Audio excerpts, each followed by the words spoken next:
प्रयागराज महाकुंभ 2025 में डीएम साहिबा बुर्का पहनकर आई। फिर पुलिस वालों ने मिलकर किया उनके साथ कुछ गलत काम। प्रयागराज महाकुंभ के दौरान सुबह का समय था और डीएम साहिबा यानी कि जिला कलेक्टर खुद मैदान में थी।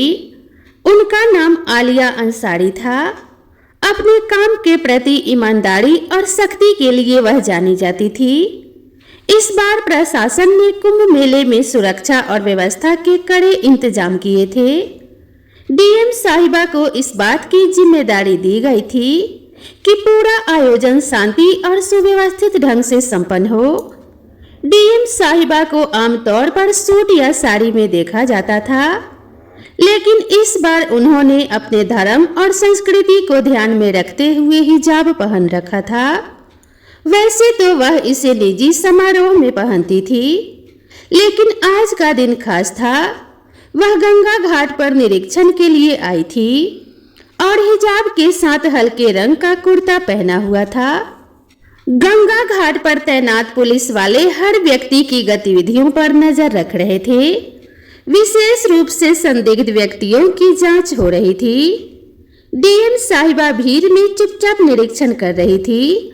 उन्होंने अपनी गाड़ी और सुरक्षा दल को घाट के बाहर ही छोड़ दिया था, ताकि वह आम लोगों के बीच जाकर माहौल का जायजा ले सके। जैसे ही वह घाट की ओर बढ़ी, कुछ पुलिस कर्मियों की नजर उन पर पड़ गई। एक कांस्टेबल ने अपने सीनियर से कहा, सर वह महिला संदिग्ध लग रही है। देखिए वह अकेली घूम रही है और उसके कपड़े भी थोड़े अलग लग रहे हैं। सीनियर इंस्पेक्टर ने दूर से देखा और हामी भरते हुए कहा कि ठीक है, उसे रोक कर पूछताछ करो। किसी भी अनजान व्यक्ति को ऐसे नहीं छोड़ सकते।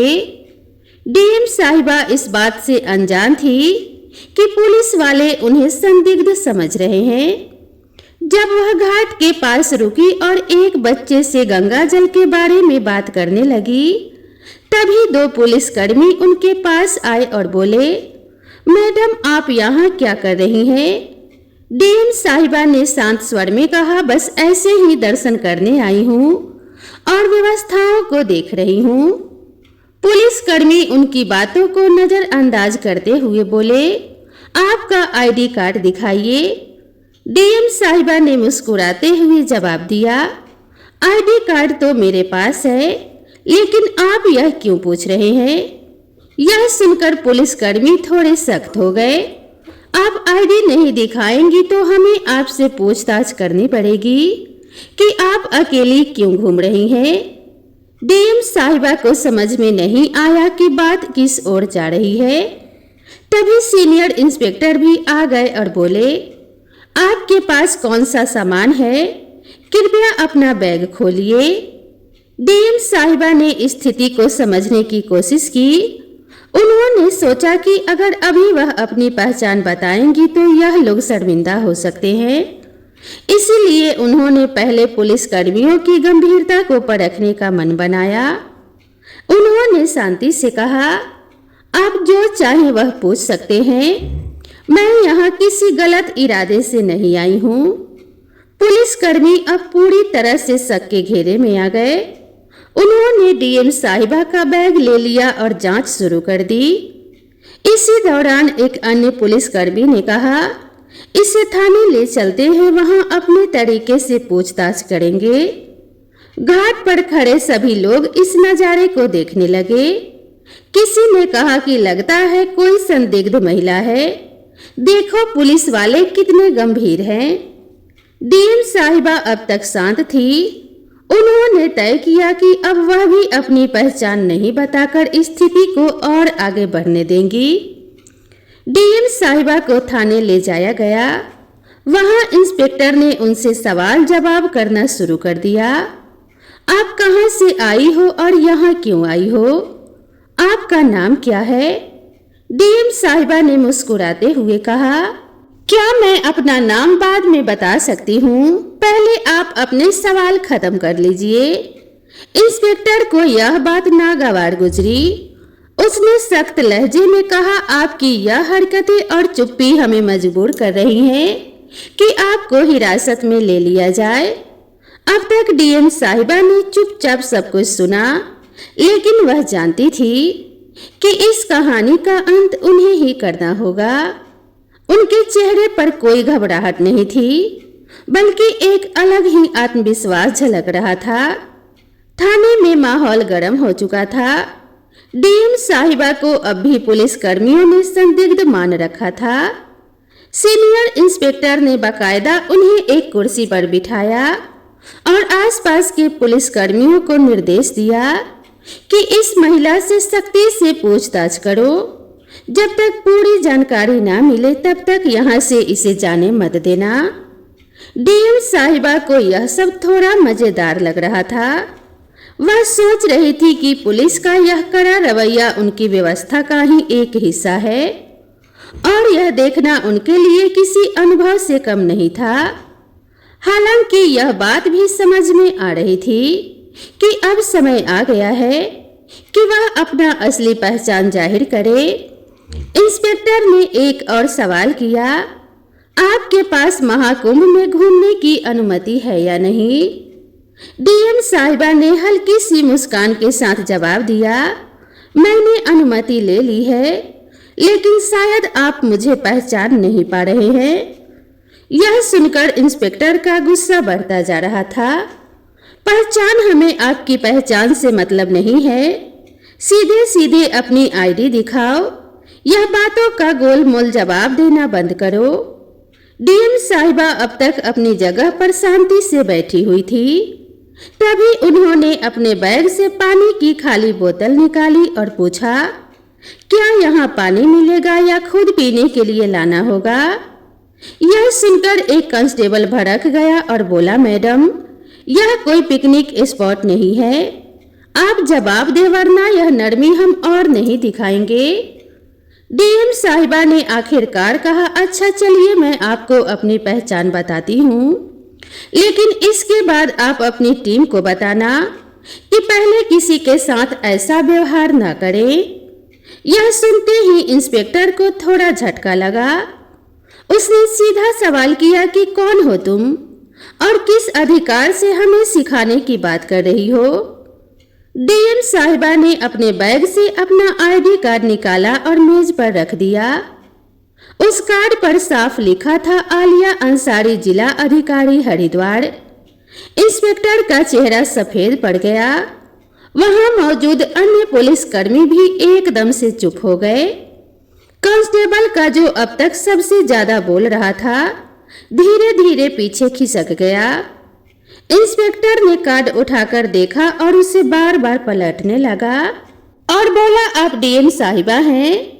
आलिया मैडम ने शांतिपूर्वक कहा कि जी हाँ, और मुझे लगता है अब आप समझ गए होंगे कि मैंने अपनी पहचान पहले क्यों नहीं बताई। मैं सिर्फ यह देखना चाहती थी कि आप लोग अपनी ड्यूटी कितनी ईमानदारी और सतर्कता से निभाते हैं। और मैं कहूँगी कि आप लोग बुरे नहीं हैं, लेकिन सावधानी में थोड़ा संतुलन होना चाहिए। इंस्पेक्टर ने तुरंत खड़े होकर माफी मांगते हुए कहा, मैडम, हमें बिल्कुल अंदाजा नहीं था कि आप ही हमारी डीएम साहिबा हैं। आपकी वेशभूषा और अकेले घूमने का तरीका हमें थोड़ा अजीब लगा, इसीलिए हमने आपको रोका, लेकिन हमारा मकसद केवल सुरक्षा था।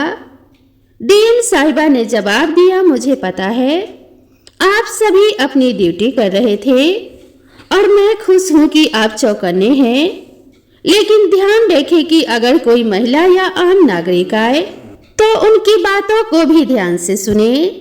हिजाब या किसी के कपड़ों के आधार पर अंदाजा लगाना हमेशा सही नहीं होता है। इंस्पेक्टर ने तुरंत थाने के स्टाफ को निर्देश दिया और कहा कि डीएम साहिबा के लिए चाय पानी लाओ और तुरंत उनकी गाड़ी मंगवाओ। डीएम साहिबा ने मुस्कुराते हुए कहा, नहीं, इसकी जरूरत नहीं है। मैं तो यह देखने आई थी कि हमारा प्रशासन कैसे काम कर रहा है और मुझे खुशी है कि आप लोग काम कर रहे हैं, लेकिन याद रखें, हर बार सबकी निगाहों पर किसी को आतंकवादी या अपराधी मान लेना उचित नहीं है। यह बात सुनकर इंस्पेक्टर ने सिर झुका लिया और बोला, आपकी बात सही है मैडम, हमें इस पर काम करना होगा। डीएम साहिबा ने हंसते हुए कहा, काम तो ठीक है, लेकिन अब मुझे मेरे काम पर वापस जाना होगा और अगली बार किसी से बात करने से पहले उसकी बात को ध्यान से सुनने की आदत डालिए। थाने से बाहर आते समय कुछ पुलिसकर्मी उनके साथ गंगा घाट तक गए। वहां मौजूद सभी लोग अब भी उन्हें देख रहे थे। कुछ लोग कानाफूसी कर रहे थे कि यह वही महिला है जिसे पुलिस ने पकड़ा था। डीएम साहिबा ने गाड़ी में बैठने से पहले पलट कर देखा और पुलिस कर्मियों से कहा, आप लोग अच्छा काम कर रहे हैं, लेकिन एक जिम्मेदार नागरिक से बात करते समय अपनी मानवता को भी बनाए रखें और अगर आप मुझसे सहमत हैं तो यह संदेश अपनी पूरी टीम तक पहुंचाएं। इंस्पेक्टर ने सिर झुकाकर हामी भरी और बोला, जरूर मैडम, यह हमारी तरफ से एक सीख रही। थाने की घटना के बाद डीएम साहिबा घाट पर वापस लौट आई। अब तक वहां पर तैनात पुलिस कर्मियों और वहां पर मौजूद कर्मचारियों के चेहरे पर न केवल शर्मिंदगी बल्कि उनके लिए गहरी इज्जत भी साफ झलक रही थी। हालांकि डीएम साहिबा ने इस घटना को ज्यादा तूल नहीं दिया और अपने काम पर ध्यान केंद्रित किया। घाट पर सब लोग अभी उन्हें देख रहे थे। कुछ लोगों ने उन्हें पहचान लिया था कि वह डीएम साहिबा हैं, तो कुछ लोग अभी यह सोच रहे थे कि यह महिला कौन थी जिसे पुलिस ने पकड़ा था। डीएम साहिबा ने भीड़ की परवाह किए बिना घाट पर मौजूद व्यवस्थाओं का जायजा लेना शुरू कर दिया। दोपहर तक यह घटना पूरे पुलिस महकमे में फैल चुकी थी। यह बात जिले के एसपी तक भी पहुंची। उन्होंने तुरंत थाने के इंस्पेक्टर को फोन किया और कहा, इंस्पेक्टर साहब, मैं यह क्या सुन रहा हूँ? आप लोग डीएम मैडम को संदिग्ध समझकर पकड़ लाए। इंस्पेक्टर ने हिचकिचाते हुए जवाब दिया, सर, गलती हो गई। उनकी वेशभूषा और व्यवहार की वजह से हमें उन पर शक हुआ, लेकिन मैडम ने हमें समझाया और हमें अपने गलती का एहसास कराया। एसपी ने कड़े लहजे में कहा, वह तो ठीक है, लेकिन अगली बार ऐसा कुछ हुआ तो इसका अंजाम भुगतने के लिए तैयार रहना। अब तुरंत अपने स्टाफ को इस मामले पर संवेदनशीलता से काम करने की ट्रेनिंग दो। इंस्पेक्टर ने हामी भरी और ठान लिया कि अब से वह और उनकी टीम हर संदिग्ध को इंसानियत के साथ हैंडल करेंगे।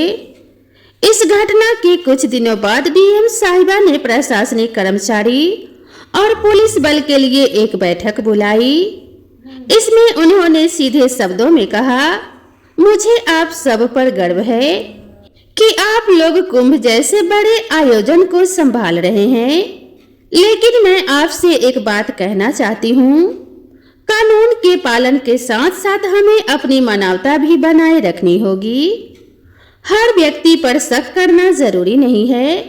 जो लोग अलग दिखते हैं वह गलत नहीं होते। उनका सम्मान करें और उनकी बात को सुने। डीएम साहिबा के शब्दों ने वहां मौजूद सभी लोगों को झकझोर दिया। इंस्पेक्टर ने सबके सामने माफी मांगते हुए कहा, हमें आपकी बात समझ में आ गई है और हमने आपकी बात से सबक सीखा है। हम वादा करते हैं कि आगे से ऐसा कोई मामला नहीं होगा जहां किसी को बिना वजह परेशान किया जाए। तो दोस्तों, यह थी 2025 महाकुंभ में लगने वाली घटना। दोस्तों, आप सभी को यह वीडियो कैसी लगी कृपया कमेंट करके ज़रूर बताएं और वीडियो पसंद आई हो तो वीडियो को एक लाइक ज़रूर करें और साथ ही इसी तरह की नई और ज्ञानवर्धक कहानियों के लिए मेरे चैनल से जुड़े रहें। तो दोस्तों, मिलते हैं इसी तरह की नई कहानी के साथ। तब तक के लिए नमस्कार।